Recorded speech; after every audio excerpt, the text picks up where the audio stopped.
Il y a toutefois un roi qui s'appelle Moulay Ismaël,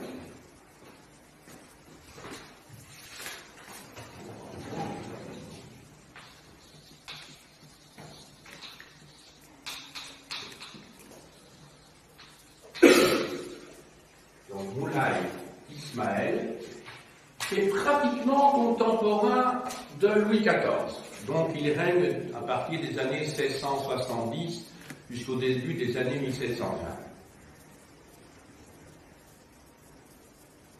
Alors lui, il va se battre sur tous les fronts en même temps.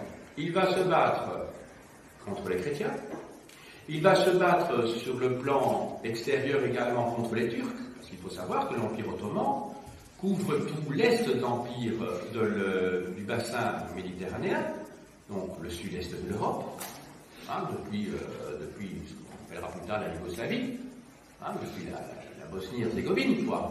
Donc l'Albanie, la Macédoine, la Bulgarie, la Roumanie, tout ça est ottoman, à l'époque qui nous intéresse ici, du XVIIe et XVIIIe siècle.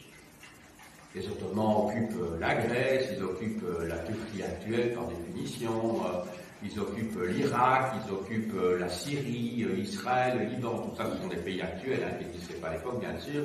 Ils occupent la côte ouest de la péninsule ibérique, la péninsule est, la péninsule arabique, excusez-moi.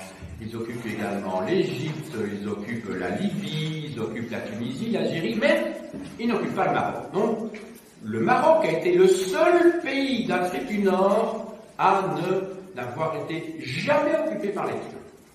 Quand vous étiez en Tunisie ou quand vous étiez en Algérie, c'est des pays qui n'existent pas à l'époque, on a bien compris, enfin les territoires, vous étiez dans des États vassaux de l'Empire ottoman.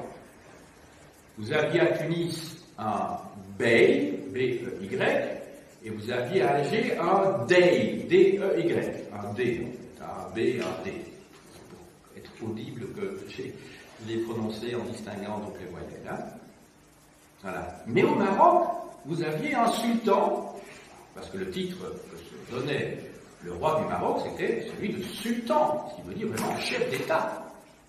Le seul à se donner un titre semblable, c'était le sultan d'Istanbul, c'est-à-dire l'empereur ottoman. Donc, le roi du Maroc est sultan, chef d'État. Alors, il se bat, je vous ai dit, Moulay Ismaël, non seulement contre les chrétiens, il se bat d'autre part à l'est contre les Turcs. Il va pouvoir simplement fortifier le Limay, c'est-à-dire la frontière entre le Maroc et l'Algérie, pour faire bref, ça ne correspond pas exactement au territoire actuel, mais enfin, en gros, c'est cela, la frontière orientale. Et il va surtout se battre contre les tribus à l'intérieur du Maroc. Parce que l'Éternel épine dans le pied des sultans du Maroc, des souverains chérifiens, ça a toujours été les tribus rebelles. Parce qu'il y a des petits chefs, si vous voulez, ou des petits chefs, des chefs parfois très puissants, enfin qui ne gouvernent pas sur des territoires immenses, qui menacent constamment l'autorité et le gouvernement central.